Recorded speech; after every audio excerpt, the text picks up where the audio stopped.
السلام عليكم ورحمة الله وبركاته. الحمد لله رب العالمين، والصلاة والسلام على أشرف الأنبياء وإمام المرسلين نبينا محمد وعلى آله وأصحابه أجمعين. أما بعد،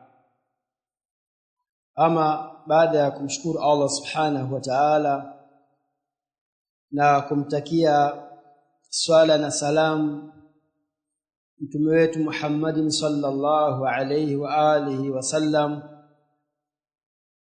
leo insha Allah tabaraka wa ta'ala tutaangalia qiyasul aksi. ومن القياس ما يسمى بقياس العكس، وهو إثبات نقيض حكم الأصل للفرع لوجود نقيض علة حكم الأصل فيه. Sheikh yasema na miongoni mwa alqiyas ما يسمى بقياس العكس. العكس kwenye Kiswahili kama kawaida kinyume,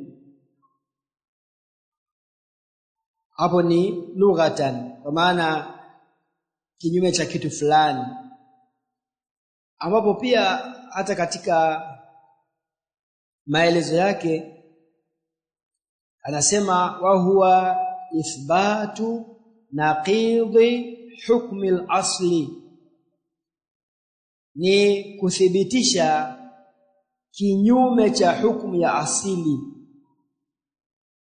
lilfar'i, hiyo hukumu kuithibitisha kwenye far'i, kwa maana hukumu ya asili au asili ina hukumu yake. Kwa hiyo kwa kuwa imekuja katika sura ya namna hii hukumu kwenye fari' pia unaithibitisha kwa kinyume chake hivyo hivyo. Audia, wa huwa ithbatu naqidhi hukmi al-asli, ni kuthibitisha naqidhi, kinyume cha hukumu ya asili. Kuithibitisha wapi? Lilfar'i, kwenye far'i, kwa maana hiyo hukumu ambayo yapatikana katika hukumu ya asili pia inapatikana katika hukumu ya far'i kwa kinyume chake hivyo hivyo.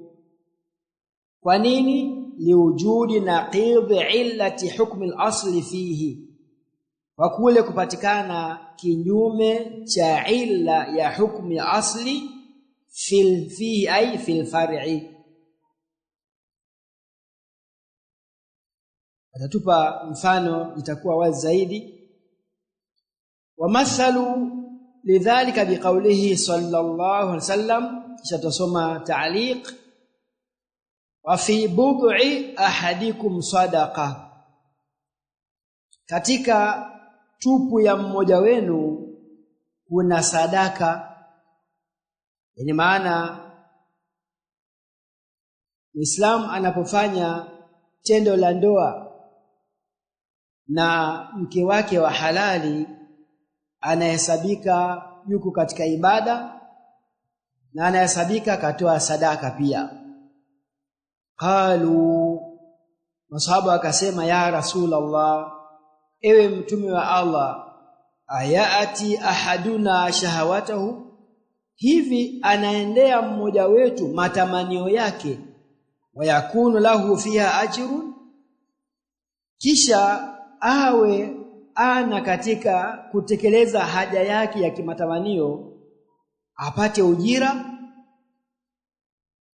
Qala, mtume baada ya masahaba kushangaa, kaandikwa istifhamu taajubi, na alama ya kuuliza na alama ya kustaajabu, kwamba ni jambo ambalo kama la kustaajabisha, yani mtu afurahie maisha yake kisha apate ujira katika hili. Qala, mtume akasema, araaitum, ay akhbiruni, niambieni, lau wada'aha fi haramin, lau angeweka haya matamanio yake akayakidhi katika tupu ya haramu, maana yake akazini, fi haramin, akana alayhi wizrun, je, angekuwa ana madhambi katika hili?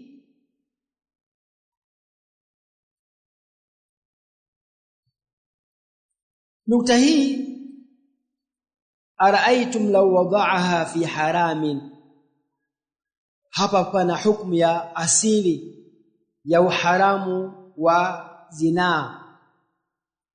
Kisha faru'u ni hili la mtu kufanya tendo la ndoa kisha akawa kupitia tendo hilo anapata ujira.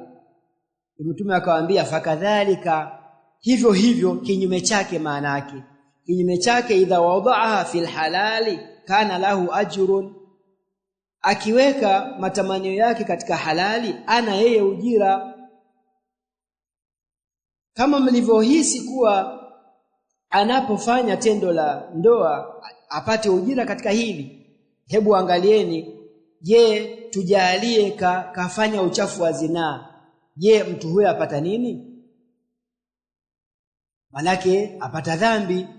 Kinyume chake sasa, akifanya tendo hili katika halali anapata nini? Anapata ujira. Ndio qiyasu al-aksi.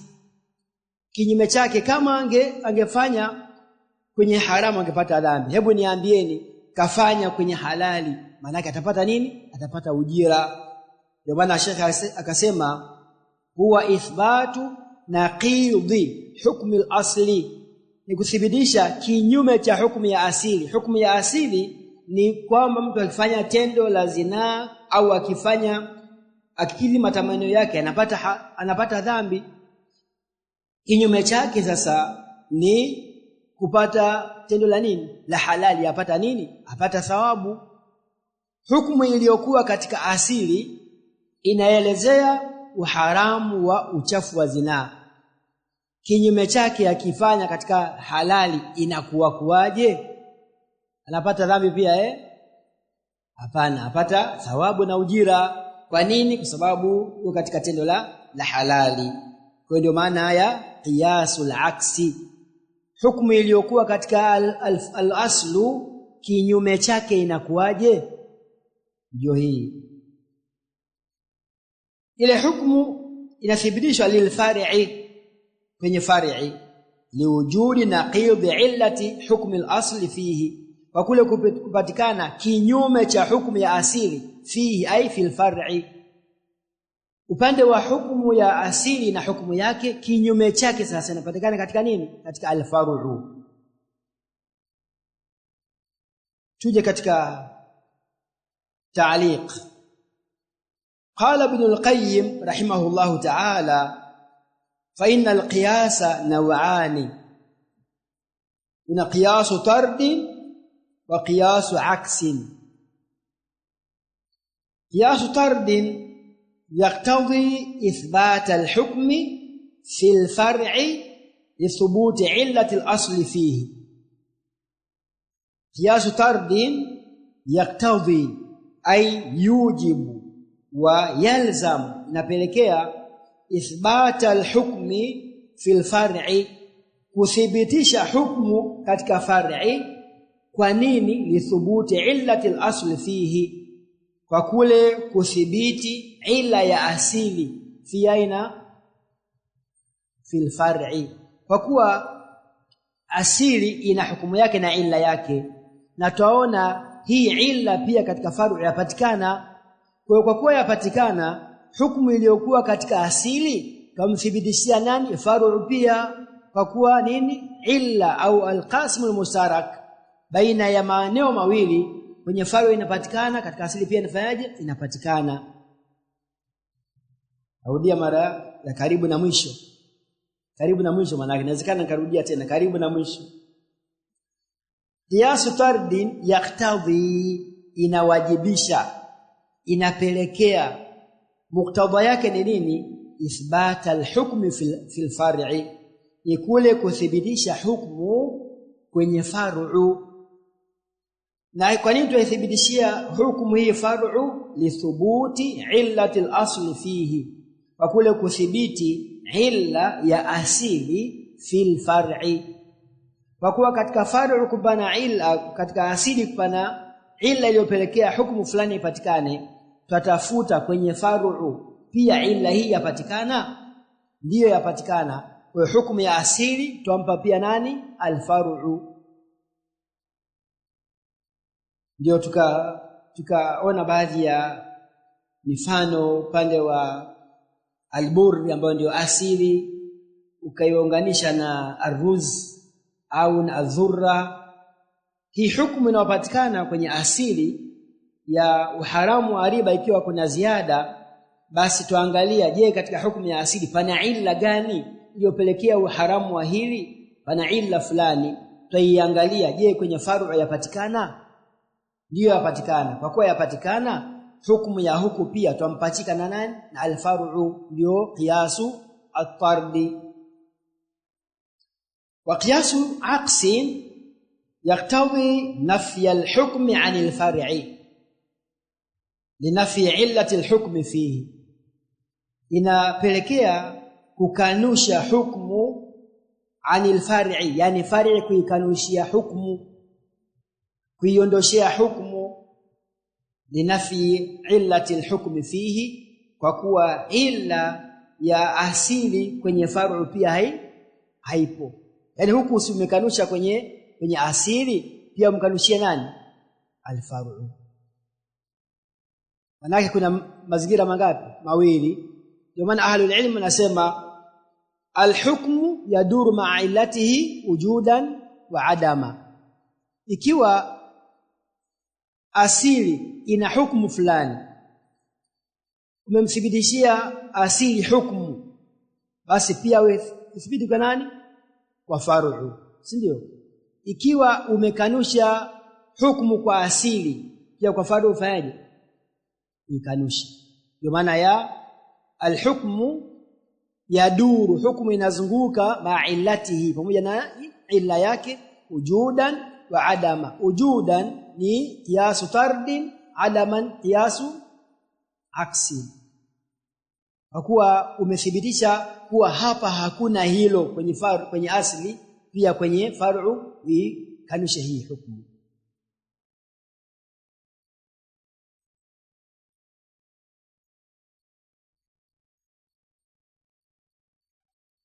Rejea al-a'lam jildi ya kwanza ukurasa huo. Wa huwa maana qawli al-fuqaha, ndio maana ya kauli ya wanaochuoni wanaosema al-hukmu yaduru ma'a illatihi wujudan wa adama. Hukmu inatembea, inazunguka pamoja na illa yake. Kama illa ni ya kuthibitisha tukio kwa aslu, pia itakwenda kwa nani? Kwa far'u. Kama illa ni inapelekea kukanusha hukumu kwa asili, pia kwa far'u itakuwa hivyo hivyo.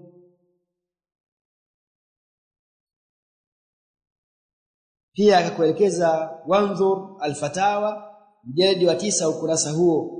Wa huwa aqwa min qiyasi shabahi, bal qiyasu shabahi fihi nadharun. Sheikh anasema qiyas al-aqsi ni aqwa, ina nguvu zaidi kuliko kiasi shabahi, bal qiyasu shabahi fihi nadharun, bal qiyasu shabahi yasema kuna nadhar, kama tulivyoona katika maeneo yaliyopita. Kwa haya ni baadhi ya machache katika mengi ambayo yanahusiana na kipengele chetu hiki.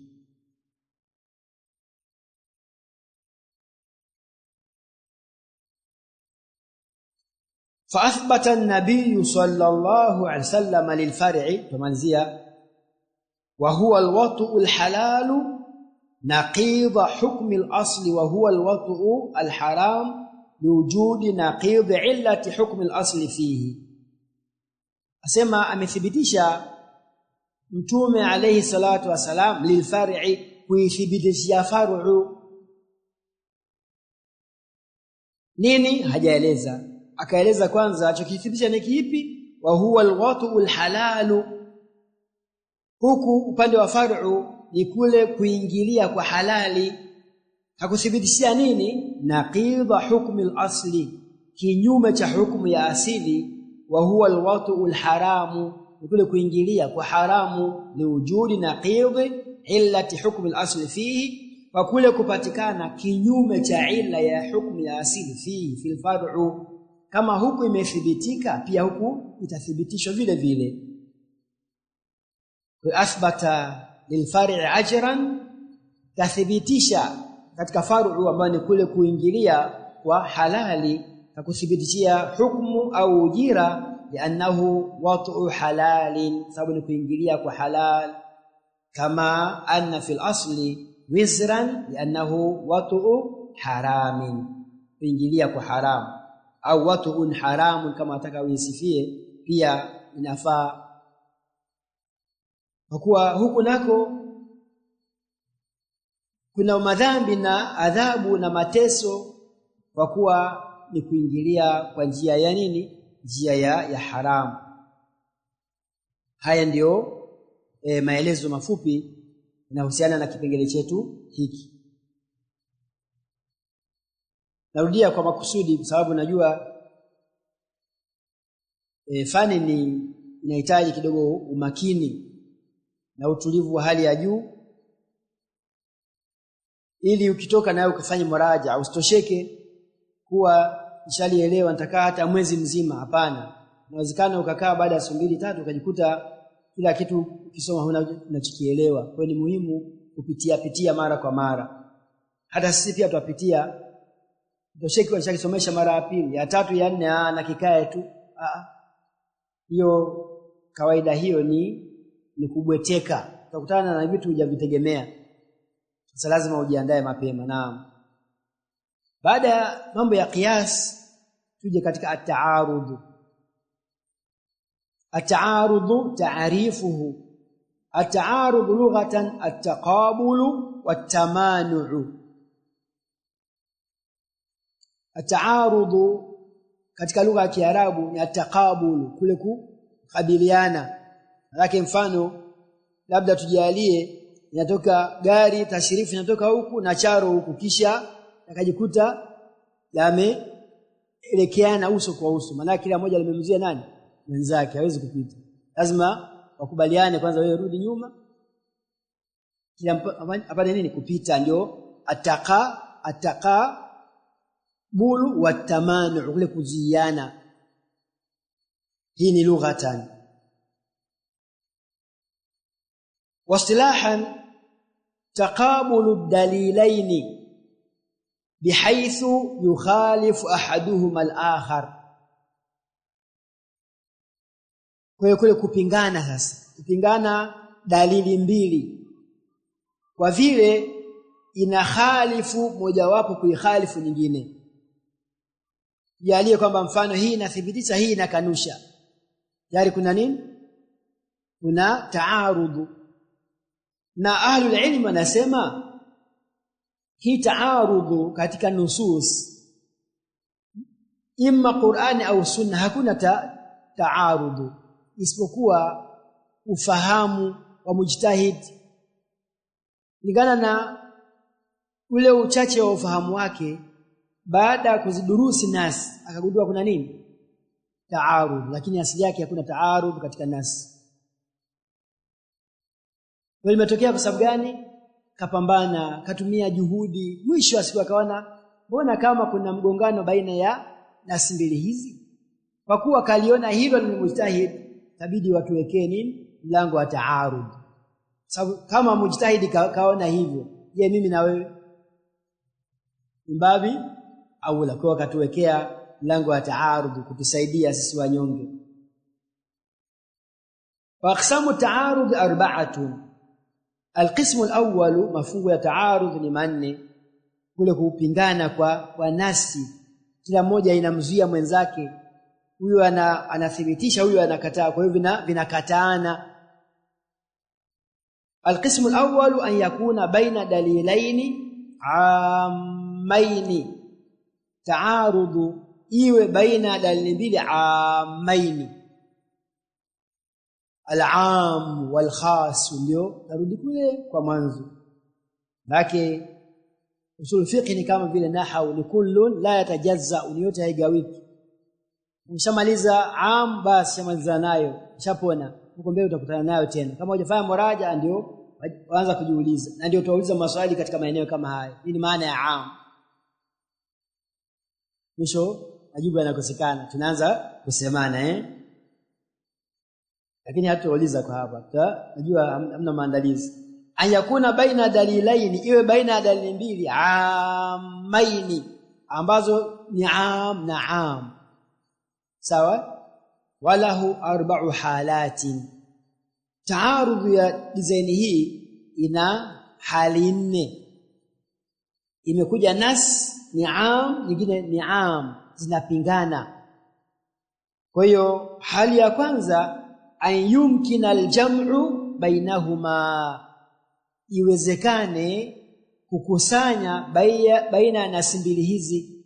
Kivipi? Kila moja kuifanyia kazi.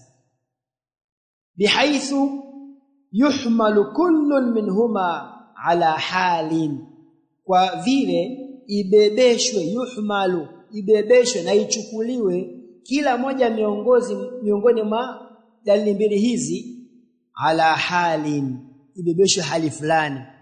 Wewe fanyia kazi upande huu, wewe upande huu, katika hali ambayo la yunaqidu al-akharu au la yunaqidu al-akhara. Hii tulioipa hali hii iwe haipingana na nani na nyingine na mwenzake, kila mmoja apewe jukumu lake.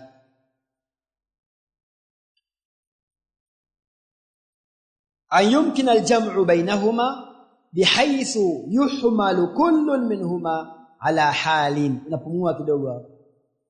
Atua nini? Hali fulani, jukumu fulani, na hali hiyo la yunaqidu al-akhara fiha, yani hii nasi ya mwanzo haitopingana na mwenzake fiha, katika hiyo hali. Kama yawezekana, fayajibu aljam'u, ni wajibu kufanya aljam'u wakati huo. Misalu dhalika kauluhu ta'ala linabihi sallallahu alayhi wasallam, mfano wa taarudhu ya sampuli hii ni kauli ya Allah subhanahu wa ta'ala alipoambiwa mtume alayhi salatu wasalam, wa innaka latahdi ila siratin mustaqim, hakika wewe bila shaka utaongoza kwenye njia iliyonyooka. Ilmu al-maani majua vizuri, kuna innaka, kuna latahdi, wamekuja kwa sababu zipi? Wewe utaongoza, manake hina anathibitishiwa kuwa ataongoza. Wa qawluhu innaka la tahdi man ahbabta, na wewe huwezi kuongoza unayemtaka, huku utaongoza kwenye njia iliyonyoka, huku huwezi kumuongoza unayemtaka. Tayari kuna nini? Taarud baina ya aya na aya, na hizo ni am. Maana hidayah haikufungwa, imeachiwa.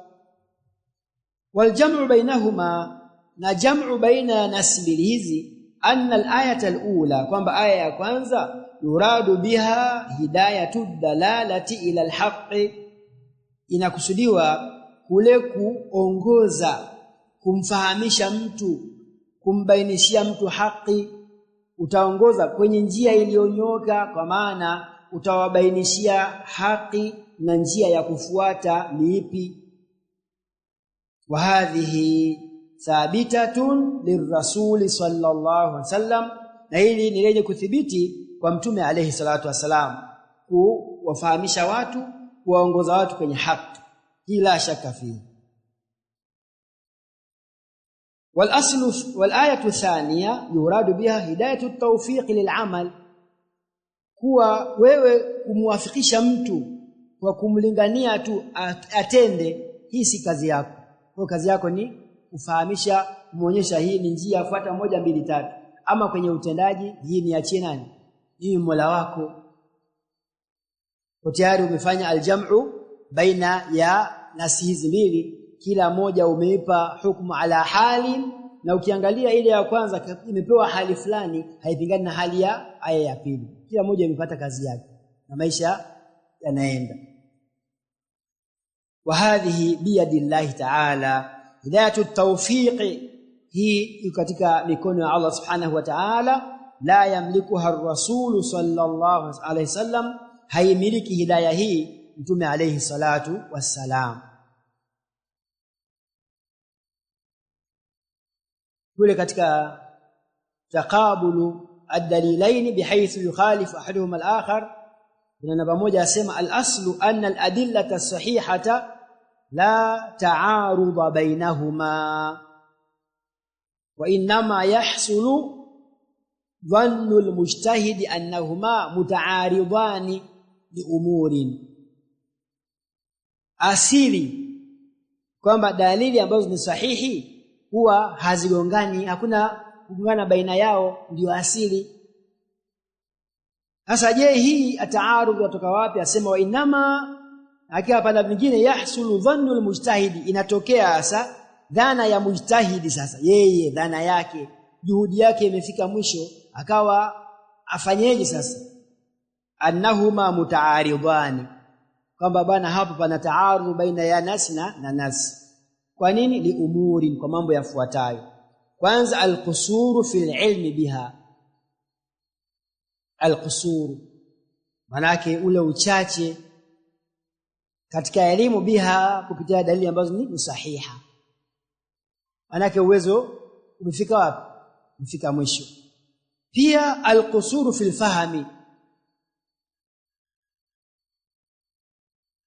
kwanza zimemjia nasi kule kujua pia ni sahiha, imekuwa elimu ya hilo amelikosa pamoja na juhudi yake. Na jingine upande wa kufahamu, sasa kaenda, lakini kila akivuta yamwambia kwenye taarud, inabidi afanye hivyo ijtihadi. Jingine at-taqsiru fi at-tadabburi wal bahthi an maanihima. At-taqsir hasa hapa kuzembea, manake kafika sehemu akaona siendelee hapa mimi, anachukua maamuzi mafupi. Lakini angeendelea kuingia zaidi angepata majibu kwamba hakuna taarud. Hiyo at-taqsir kule ni mapungufu, lakini huku ile ihmal, kupuuzia.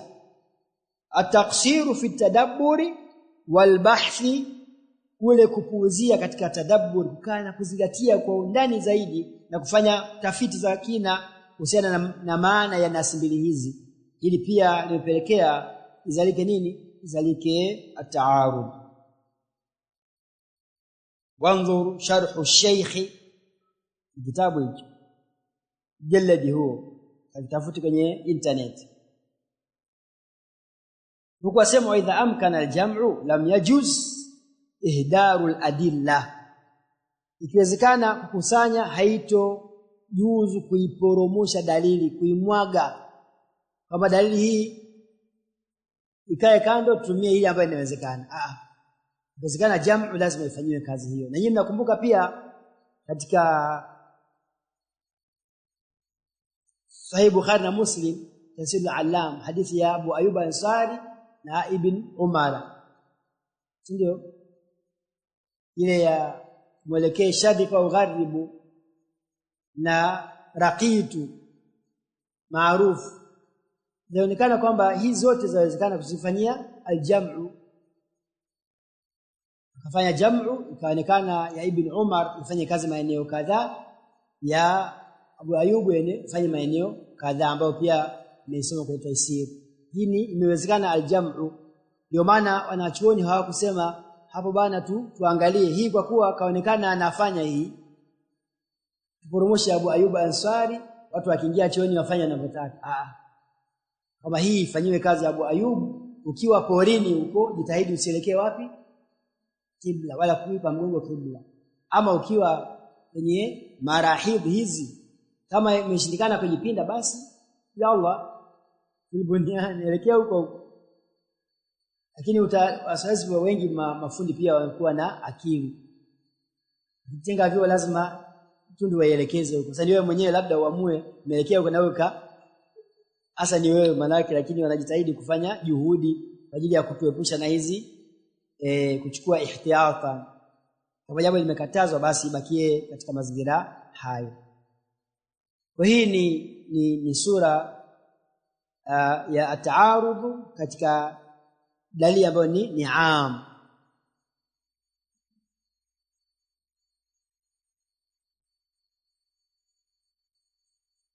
kidogo sio na haraka hapo, sio na haraka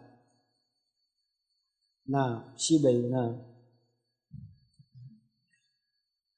وهذه بيد الله تعالى لا يملكها الرسول عليه الصلاه والسلام ولا غيره ولا mwingine. Hidayatut tawfiq hakuna ambaye anamiliki isipokuwa ni Allah mwenyewe. Wewe kazi yako ni tuelekeze, ama pia usichoke kwamba nishaongea sana, manake wataka aongoke kwa kuongea wewe ongea tu mpaka siku shaingia kaburini na yake dhima ishakuondoka, lakini usichoke kumlingania, sababu kazi yako ni kuelekeza, si ndio? Tafuta njia zawadi na nini mpaka alainike. Hii ni hatua ya kwanza jamani. Ikiwa kuna taarudhu kabla ya kwenda kwenye tarjih au an-naskhi au kwanza ni aljam'u, ikishindikana ndio nahama katika hatua nyingine. Fa illam yumkin aljam'u, ikitowezekana aljam'u sasa fal mutaakhiru nasikhun in ulima at-tarikhu fayu'malu bihi duna al-awwal. Ikiwa juhudi ya jam'u imeshindikana, basi fal mutaakhiru, ile iliyokuja nyuma iliyochelewa katika nusus, nasikhun, itakuwa yenye kumfuta aliyetangulia, lakini kwa masharti in ulima at-tarikhu, ikitambulika tarikh. Tarikh sio historia kwamba ipi iliyotangulia ipi iliyokuja baada. Kwa masala ya mabahith fi ulum al-Qur'an lazima hizi nusus ujue kwamba ipi iliyokuja mwanzo, ya mwisho ilikuwa ni ipi, kabla hii na hii imetangulia ipi, ili lazima litambulike. Baada ya kushatambua kuwa hii ndio iliyotangulia, hii ndio imekuja kuchelewa, hii iliyokuja kuchelewa itamfuta huyu aliyetangulia. Na hali hii imeshafanyika wakati wa Mtume alayhi salatu wasalam. Sasa hivi hakuna masala hayo tena, nasakh na mansukh hakuna, kwa kuwa aliyekuwa anashushiwa wahi sasa hivi hayupo na akaondoka duniani, kila kitu kimefanyaje, kimekamilika. Hapa sisi tutarudia yale ambayo yameshasemwa huko mwanzo. Ikishajulikana kuwa iliyotangulia ni ipi, ifutwe na iliyokuja baadaye, fayu'malu bihi duna al-awwal, itafanyiwa kazi hii ya pili iliyomfuta mwenzake, inaachwa ile ya mwanzo. Mithalu dhalika qawluhu ta'ala fi as-siyami faman tatawwa khairan fahuwa khairul lah wa an tasumu khairul lakum. Imekuja nasi imeanza mbali kidogo, mambo ya kuweza kufunga akatoa nafasi, lakini mwisho asema yote ambaye tatawwa khairan, atakayejitolea khairi, fahuwa khairul la, manake anazungumzia ushatoa fidia, labda kwa kuwa huwezi kufunga au na khiari na takhyiri, ukiamua unafunga, ukiamua unalisha mwenyewe. Ukaambiwa katika kulisha huwa atakiwa kila siku utoe nusu kilo na gramu 10 kulisha nani? Maskini. Ukaamua mwenyewe utoe zaidi ya hiyo, kilo 2, kilo 3 kwa kila siku, ndio tatawwa khairan fahuwa khairul la. Kisha wa antasumu, lakini mtambue mkifunga khairul lakum, lakini hapa unavutwa kwenye funga kuliko nini? Kuliko itaam, kuliko kulisha. Hii ni nasi ya kwanza. Fahadhihi al-ayatu, aya hii tufidu at-takhyira, inafidisha kule kukhiarishwa baina al-it'ami was-siyami, baina ya kulisha na kufunga, ma'a tarjihi siyami.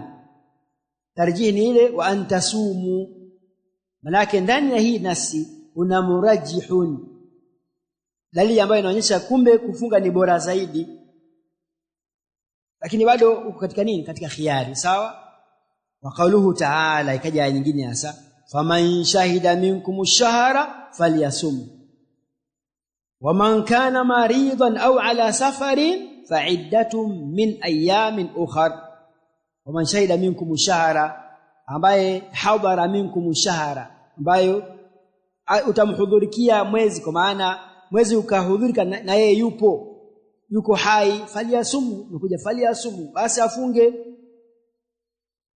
Nizungumzia kwenye ilmu albadii kule falyasumu ita nini istikhdami au aljam'u au nini hamjafanya muraja asanteni. Wa man kana maridan ama atakayekuwa mgonjwa au ala safarin au akawa safarini fa'iddatun min ayamin ukhar ay fa alayhi iddatun juu yake kulipa idadi ya masiku ambayo yamempita lakini min ayamin ukhar katika masiku mengine. Sasa mahallu shahidi upande wa usul fiqhi ni hii nasi ya faman shahida imechelewa imekuja baada ya aya iliyotangulia ndio nasi ambayo ni mutakaddim hii ni mutaakhir. Kwa nini imefuatiliwa tarehe kaonekana hii ndio iliyokuja nyuma kwa hiyo itamfuta nani yule wa mwanzo. Tufidu ta'yin as-siyam hapa sasa nafidisha nini ta'yin ule wajibu wa kufunga adaan fi haqqi ghairi al-marid wal musafiri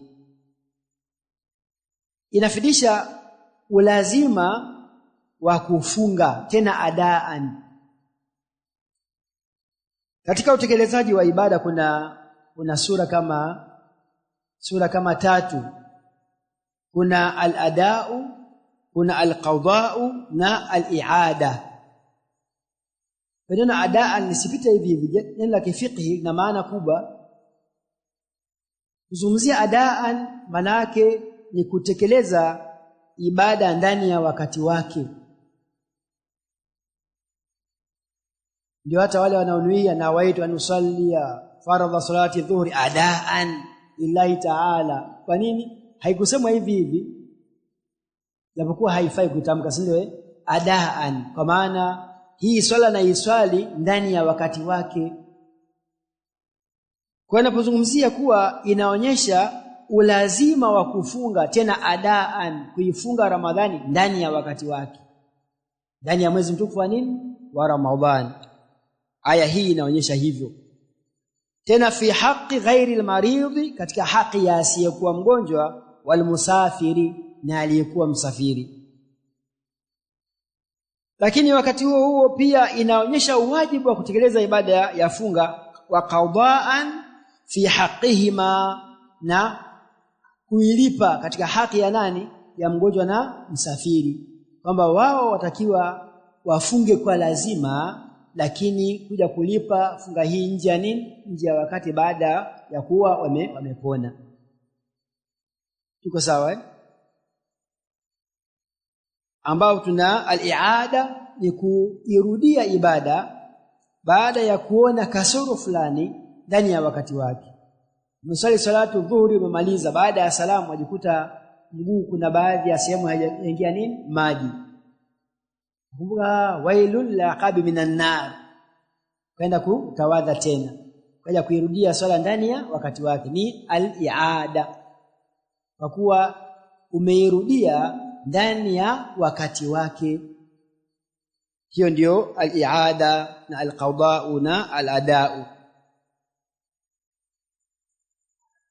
Lakinaha asema hii nasi tulikuwa nayo mutaakhiratun anil ula mutaakhira imechelewa maana yake imekuja baadaye anil ula kunako ile ya kwanza. Kwa kuwa imekuja mutaakhira fatakunu nasikhatan laha inakuwa ni yenye kuifuta ile ya kwanza kubadilisha hukumu yake. Tunaona hapa hukumu imebadilika lakini tuisoma watu wapata thawabu na ujira kupitia qiraa chake kama yadulu ala dhalika kama inavyoonyesha juu ya hili hadithu Salama ibn al-Aqwa' athabit fi sahihaini Manake hii inakuja kuthibitisha namna gani walivyotambua iliyotangulia ni ipi, iliyochelewa ni ipi. Hii ndio tarehe yenyewe hasa. Kupitia nini? Hadithi kabisa ambayo inathibitisha nani katangulia nani kachelewa. Na hadithi katika sahihi mbili wa ghairihima na isiyokuwa sahihi mbili katika vitabu vingine vya hadithi. Kwa hiyo hatua utaiendea pale ambapo utakuta jam'u imeshindikana, utahama katika hukumu kuwa nasi iliyotangulia imfute yule iliyochelewa imfute yule aliyetangulia. Hapo ni dalilaini amaini. Sawa? Fa illam yu'lam at-tarikh, ikitojulikana tarikh, umila birajihi in kana hunaka murajjihun, tabidi ifanywe kazi arrajih katika dalili mbili hizi. Lakini ikiwa huko kuna murajjih, yani ikiwa kuna kitu ambacho kinapelekea hii ya pili ifanywe kazi, iwe ina vigezo vya kuipa nguvu, ili tuweze kuacha hii nyingine tuchukue hii, lazima kuwa nini? Kuna murajihatu ambazo naipa nguvu hii nasi baada ya taarud kupatikana. Misalu dhalika qawluhu sallallahu alayhi wasallam, man massa dhakarahu falyatawadda, yote atakayegusa dhakari yake falyatawadda, basi akatawadhe. Wasuila sallallahu alayhi wasallam anir rajuli, tunakaulizwa kuhusiana na mtu yamusu dhakarahu alayhi alwudu, hukasema man massa dhakarahu falyatawadda. Hukaja mtu mwingine akamuuliza, je, anayegusa tupu yake alayhi alwudu, je ni juu yake kuchukua udhu tena? Qala la, inma huwa bid'atun mink, hiyo dhakar ni kiungo miongoni mwa viungo vyako. Maana kama aliyegusa sikio au jicho au nini, wewe udhu wako uko pale pale. Huku akatawadhi, huku la, na taarud, tashrifu na nacharo vikutana. Nini cha kufanya? Fayurajjahu al-awwal, itarajihishwa ile ya kwanza, li'annahu ahwatu, ile kwamba atakayegusa dhakari yake akatawadhi. Ahwat yani ashadu ihtiyatan, kwamba jambo kama itakuwa kuna hiyo ruhusa ni kiungo changu, lakini shachukua udhu, hakuna neno, sitoingia kwenye nini, kwenye shida. Ahwatu manake ukifanyia kazi hii baada ya kugusa dhakari yako ukatawadha, na kwa kuwa ndiyo sehemu ya ibada na ni amri imekuja, hata kama kuna hiyo ni kiungo chake, itakuwa wewe ushachukua tahadhari tayari. Tahadhari ya vipi? Kuwa kama itakuwa kugusa tupu, udhu ushachanguka, mimi nishachukua udhu tayari, sina deni. Ndio maana ya ihtiyatan. Ni sawa na tukiwa uwanjani, si ndio? Huwa kuna watu naweka pembezoni, wewe baki, akivunjwa mwenzetu mguu wewe utaingia, si ndio? Yeye ni ihtiyatan. Kwa maana akishavunjika ndio bana, njoo ukave nafasi yetu. Kwa hiyo mazingira ni kama yani ya hadithi yetu, mamasa dhakarahu falyatawadda. Imeshindikana tarjih, imeshindikana jam'u, haikuwezekana. Kwamba tufanyeje sasa? Hii ya amrisha, hii yasema hakuna shida. Kwa jam'u vipi? Haiwezekani. Nani katangulia? Pia imeshindikana kujulikana. Tufanyaje? Tarjih. Kwa tarjih ndio hii inakuja kuwa nini, tufanyie kazi hii, tubweteke tuseme ni bid'atu minni, au nifanyie kazi ile ya juu ambayo kama itakuwa si vizuri kushika udhu utachanguka, basi mimi nishatawadha. Maana yake sasa kwa nini? Tahadhari kabisa. Lakini usema bwana hakuna shida. Je, ikiwa sivyo? Wala utaulizwa hiyo. Manake umeigusa kusema hakuna neno. Afikaambiwa bwana unajua ulikuwa unaswali bila udhu, nakumbuka Wasema mimi nimesikia hadithi la innahu kaambiwa, lakini kuna iliyotangulia mamasa dhakarahu. Kwa nini ukimbilie hii ya wepesi usichukue hii ambayo unachukua tahadhari? Kwa nini usifanye hivi? Yaani sawa na mfano labda tujalie hakuna message yote jamani, hakuna darasa, mwamiana tu huko mjini. Ndipo alipo mbona kuna message? Kuna mvua. Mmoja asema bwana wewe niende huko. Kama hakuna lakini ishafika. Na yule aliyobakia huko nani mwenye makosa? Aliyebakia au aliyekuja? Aliyebakia kwamba kwa hali hii asio rahisi. Na ambaye kaamua kwamba ngoja niende huko nishoe na mvua lakini nifike, nikajue huko kwamba halipo kweli, ndio nirudi. Ndio nachukua nini? Ihtiyatan, tahadhari kwamba kama lipo itakuwa nishapata, kama halipo lakini nawake kuwa halipo, sikubahatisha. Ndio maana ya maelezo haya. Farajahu al-awwal li'annahu ahwatu, pia wali'annahu yani murajihi mwingine hasa anaziku nita murajihatu. Ya kwanza ni ahwatu kwamba ashaddu ihtiyatan, anachukua tahadhari zaidi. Wali'annahu, na pia ile ya kwanza man masa dhakarahu falyatawadda aktharu turuqan, ina njia nyingi, maana ina sanadi nyingi ambazo hadithi hii imepitia kwenye musalahul hadithi na pia wa musahihuhu aktharu, waliosema hadithi ni sahihi ni wengi zaidi. Murajihi nyingine ya ngapi? Ya 3. Wali'annahu naqilun 'anil asli fafihi ziyadatu ilmin. Hii naqilun 'anil asli, malaki asili ya mtu akichangwa na udhu afaje? Atawadhi. Ibakia katika maana yake imegurisha, imenukuu ile asili kwamba asili ukiwa huna udhu utawadhi. Kwa kuwa ndio asili, basi ya kuna ziada tu ilmi, kuna ziada nini? Ya elimu na ujuzi ambao tunapata kupitia hii. Kwa tayari murajihatu hizi zote 4 au na zaidi natosheleza kuiweza kufanyia kazi nini? Hadithi ambayo imetangulia. Rabi'an, fa illam yujad murajjihun wajaba at-tawaqquf wala yujad lahu mithalun sahihun. Asema hali ya 4, ikitopatikana murajjih basi ni wajib at-tawaqquf. Maana ni kwamba hizi nasi mbili zote hazitofanyiwa kazi, zinaacha kama zilivyo. Lakini Sheikh asema wala yujadu lahu mithalun sahihun, hii hali ya kukosekana murajjih sema haipatikani mfano uliokuwa sahihi ambao inawezekana ukatumiwa kama njia ya kutusaidia kuweza kuliendea hili.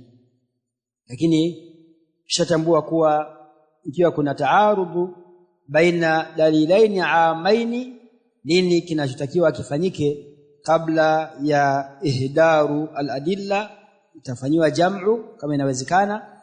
Imeshindikana basi moja imfute mwenzake, imeshindikana ije atarjih. Baada ya kupatikana murajihatu 4, ikosekana murajih, basi jambo la kufanya ni atawaqquf, kwa maana kutofanyia kazi dalili yote katika hizo dalili mbili.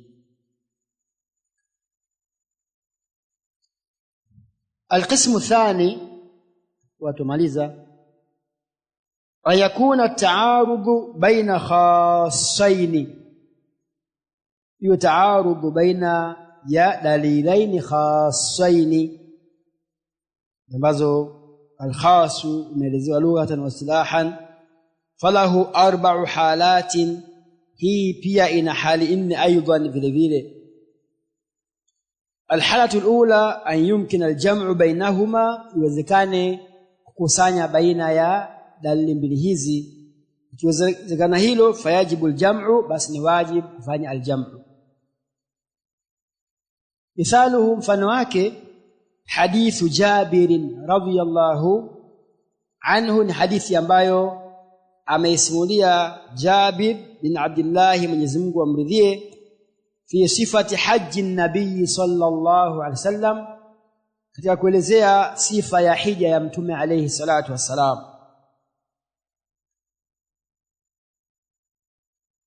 Anna an-nabiy sallallahu alayhi wasallam salla dhuhra yawm an-nahri bi Makkah,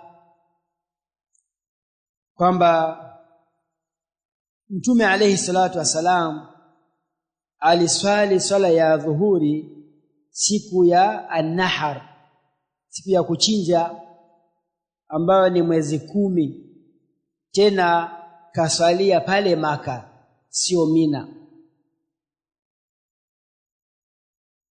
Wa hadithu ibn Umar radhiyallahu anhuma anna an-nabiy sallallahu alayhi wasallam sallaha bimina, kwamba aliswali swala ya dhuhuri Mina, sio siku ya kuchinja tena Maka. Fayujma'u bainahuma. Sasa kwa kuwa sisi tuko kwenye masaili ya usul fiqh utaingia zaidi ndani, lakini chukua lengo la somo letu. Fayujma'u bainahuma, kwa inafanywa jam'u baina ya hadithi mbili hizi, bi annahu sallaha bi Makkah, kwamba aliswali salatu dhuhuri Makkah. Walamma kharaja ila Mina, na alipotoka sasa kwenda zake Mina, aadaha, akairudia ile adhuhuri, biman fiha min ashabi, kwa wale aliokuwa nao katika masahaba zake. Kwa maana akairudia tena kwake, karudia wale kwao ndio wanaanza. Lengo ni nini? Patikane aljam'u. Kwa kuwa uwezekano wa jam'u upo, basi hili ndio la kwanza liendewe, na bado ni hiyo yomu an-nahr, siku ya nini ya kuchinja, ambayo ni mwezi 10. Na ukumbuke siku ya kuchinja kuna matukio manne ambayo yanafanyika. Kuna kunyoa, kuna kuchinja, kuna kupiga mawe katika mnara mkubwa, alafu pia kuja kufanya tawafu al-ifadha, tawafu ya nguzo. Sasa ndio wakaja, je, wakati alipokuja kufanya tawafu ya nguzo, adhuhuri aliswalia wapi? Aliswalia Makkah, ambapo siku ya kuchinja. Lakini kaonekana kama kaswalia dhuhuri Makkah, mbona pia kuna hadithi nyingine kaswalia Mina? Kaonekana Makkah wale aliokuwa nao wakati anafanya tawafu ifadha, aliswali nao adhuhuri wapi? Makkah. Baada ya kufika Mina, wakarudi zao kambini tena, wakafika wakatekeleza adhuhuri waliokuwa kule. Sasa mtume akaswali nao ile adhuhuri. Kwa ni jam'u baina ad-dalilaini, ambayo ni al-khassain.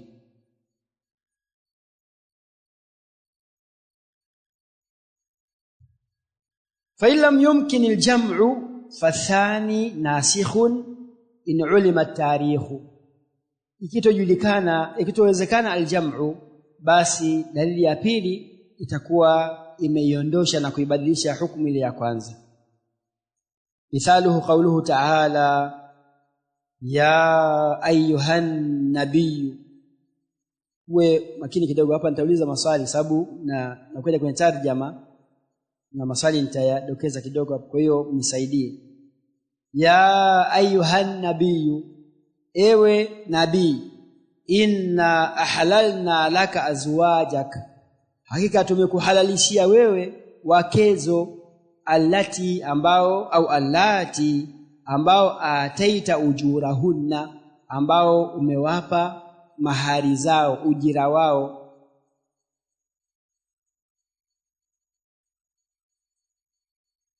wama malakat yaminuka, na wale wanawake ambao imemiliki mikono yako ya kuume, manake umewapata kwa njia ya mateka. Mimma afa Allahu alaik, wale wale ambao Allah amekupa kama sehemu ya fai.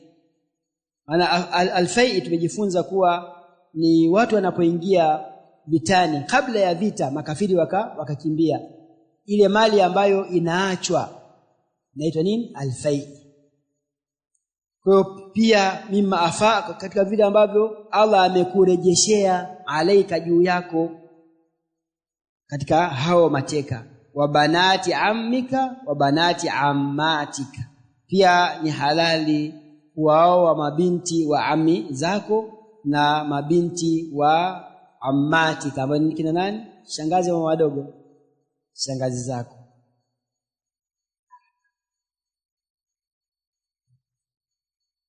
Hii ni khasun kwa vigezo gani? Maana ni dalilu khasu, sio? Kitu gani ambacho kinatupa picha kuwa hii ni khasun, na ni khasu kweli, lakini kupitia nini? Yaani maelezo kwa ufupi tu. Kwa maana yake ni khasu, iko wazi, sio? Sasa hii inahesabiwa imetangulia, lakini ndio dalili ya kwanza kabla hii ya pili. Mtafsiri wameeleza mambo mengi, miongoni mwayo wakasema katika wale wanawake ambao Mtume aliwalipia mahari ilikuwa ni takriban ukia 12 na nusu, ambayo ukia moja ni sawa na 40 dirhaman, sawa na dirham 40. Wewe wakazitoa hizo kwa hawa wake zake ambao katoa nini? Mahari. Lakini kuna wengine kina Safia na wengine wakapata kwa njia nini? Njia ya mateka. Imeelezwa kwa urefu. Hii ni tafsiri. Tuje katika kauli ya pili. La yahillu laka an-nisaa'u. Usema la tahillu. Swali jana ambalo Sheikh alitaka aliulize, kuwa nimeona maeneo mengi badala ya la tahillu imekuja la yahillu. Sasa nyingine akatoa baadhi ya aya ambazo zikaziona kule. Kwa ndio nataka aliulize jana la Qur'ani, ndio tukamkatisha, lakini kwa bahati limekuja nyingine inafanana na hilo. La yahillu laka an-nisaa'u, si halali kwako wewe wanawake. An-nisaa'u imefaa la yahillu, haikuja la tahillu, kwa kuwa an-nisaa'u ni ismu jinsin. Kama ni ismu jinsin inafaa tadhkirul fi'li au taanithuhu. Ingekuwa ametajwa mfano jina la mwanamke moja kwa moja, Aisha, Maryam, hapo lazima ingekuwa na njia mbili. Pia hapa ingefaa njia hiyo moja, ungefanya tadhkir na taanithu, sababu kuna kitenganishi baina ya nini? Ya hilu na Aisha. Mfano kuna laka, ingefaa taanithu na tadhkir. Ni pia umekutana moja kwa moja, jaati Aisha, tuhurusiwi jaa Aisha. Lakini akala at-ta'ama Aisha tu inafaa, na akalat at-ta'ama Aisha tu inafaa. Kwa nini? Ni muannathul haqiqi, lakini baina ya fi'li na hili jina kuna nini? Kuna fasil. Kwa hapa kwa kuwa an-nisaa'u ni alismu aljins, ndio maana imefaa la yahillu. Rudi kwenye usul fiqh, shika sahau pia. La yahillu laka an-nisaa'u min ba'du, kwa si halali kwako wewe wake min ba'du, baada ya nini? Na baada ya wa hawa ambao tayari usha halalishiwa, uliotoa kwa mahari na mengineyo, sio? Wala antabaddala bihinna min azwajin walau a'jabaka husnuhun, wala kubadilisha bihinna, kwa wanawake wengine katika wanawake, mfano kaamua nitoe huyu niingize mwingine, hata kama ikupendezee uzuri wao. Kwa manake hii ya pili imefuta nini? Imefuta kitu gani? Na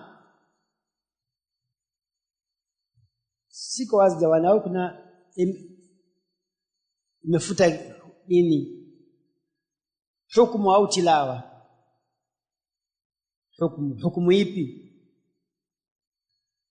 Wale ulio baada ya wale basi si halali tena, hata kama itokee kuna mmoja umemfurahia ukasema ngoje nitoe Aisha niingize, haitowezekana. Ruqayya, lango ushafaje? Ushafungwa. Wafathaniyatu nasikhatun lilula ala ahadi alaqwal, lakini katika moja nini ya maana kuna kauli nyingi za ahlul ilm, wengine wametumia vigezo vingine katika kuhukumu hizi aya mbili, wengine wakatumia kwamba hii ya pili inakuwa imefuta ya kwanza, sababu zote ni khaswaini. Imewezekana kujulikana tarehe ipi ilitangulia ipi imefanyaje, imechelewa. Fa illam yumkin an-nasakh, ikitowezekana al-nasakh umila birrajih in kana hunaka murajjihun, kiwa kuna nini murajjih. Mithaluhu, mfano wake sasa, hadithu Maimuna, ni hadithi ya bibi Maimuna, anna an-nabiyya sallallahu alaihi wasallam tazawajaha huwa halalun, kwamba mtume alimuoa Maimuna tayari akiwa mtume ni halal. Halali maana yake nini? Ashavua mabwanda yake ya hija, ashamaliza ibada ya hija, maana yake ndio akamuoa nani? Maimuna. Kuna katika hija tumesema kuna at-tahallul awwal na tahallul athani. At-tahallul awwal ni mtu akiwa anafanya hija na umra, anatangulia pale Maka mapema, anafanya umra kama tarehe 1 Dhulhijja, kisha baada hapo anavua nini? Mavazi ya umra, anaendelea. Mambo yote yatakuwa ni halali isipokuwa kuingilia na kuoa hataruhusiwa. Manake kama atawinda anaweza kawinda, anahalalishiwa mambo yote isipokuwa an-nikah na hayo mengine. Kwa hiyo mtume alifanya hivyo alipomwoa nani? Maimuna. Ashamaliza kama ni ibada ya umra, kafanya hija, ashamaliza. Kwa hiyo ni at-tahallulu athani. Hasa ndio kuna mazingira mawili. Yeye alimoa katika mazingira gani? Alikuwa halalun au alikuwa ni muhrim? Tazawajaha huwa halalun. Wa hadithu Ibn Abbas anna an-nabiy sallallahu alaihi wasallam tazawajaha wa huwa muhrimun, kamuoa Maimuna hali yakuwa ni muhrim. Hii ni hadithi ya Maimuna sahibatul qissa. Hii ni Abdullah ibn Abbas yaelezea kuwa kamuoa hali yakuwa bado katika ihramu ya hija. Farajihul awwalu lianna Maimunata sahibatu alqissa, ndio anaelezea hili tukio na ndiye aliolewa. Fahiya adra biha, yeye anajua zaidi hili tukio. Walianna hadithaha murajjihatu, walianna hadithaha muayyadun bihadithi Abi Rafi' radhiyallahu anhu. Pia hadithi ya bibi Maimuna inaungwa mkono na hadithi ya Abi Rafi' Allah amridhie, anna an-nabiy sallallahu alaihi wasallam tazawajaha wa huwa halalun. Qala, Abu Rafi' akasema, wa kuntu rasula bainahuma, nilikuwa mimi ndio ninayetumwa peleka taarifa, shapeleka na arudisha hivyo mpaka jambo likatimia. Kwa maana yake mama Maimuna hadithi yake inakuwa ni yenye nguvu kuwa aliolewa hali ya kuwa mtume ashamaliza ibada ya hija, na Abu Rafi naye akaiaidi hii hadithi ya bibi Maimuna. Mtatu ya mwisho, qismu thalith na kuendelea Allah ikipenda ukijayo. Fa lam yujad murajjihun wajaba at-tawaqquf wala yujad lahu mithalun sahih. Nasema hii pia haina mfano ambao ni sahih ambao unaweza kutumika kama huwa imeshirikana 70 dalili mbili ukatawakaf kwamba tusifanyie kazi dalili zote, asema hakuna mfano ulikuwa sahihi ambao unaweza ukatumika. Kwa hiyo haya ni baadhi ya maelezo yanayohusiana na at-ta'arud baina dalilaini ammaini na baina dalilaini khasaini. Ama nukta itayokuja Allah akipenda, an yakuna ta'arud baina ammin wa khasin fa yukhassasu al-ammu bil khasi, itakuwa darasa ambayo itakuja biidhnillah tabaraka wa taala. Kwa hiyo mkapitie hizi am na khas, ili tukija tukihojiana hapa khas inapatikana wapi kwenye hii nasi, hapa am inapatikana wapi, basi majibu yasichelewe kutoka. Barakallahu fikum wa jazakumullahu khaira. Ahsantum bi husni isma'i.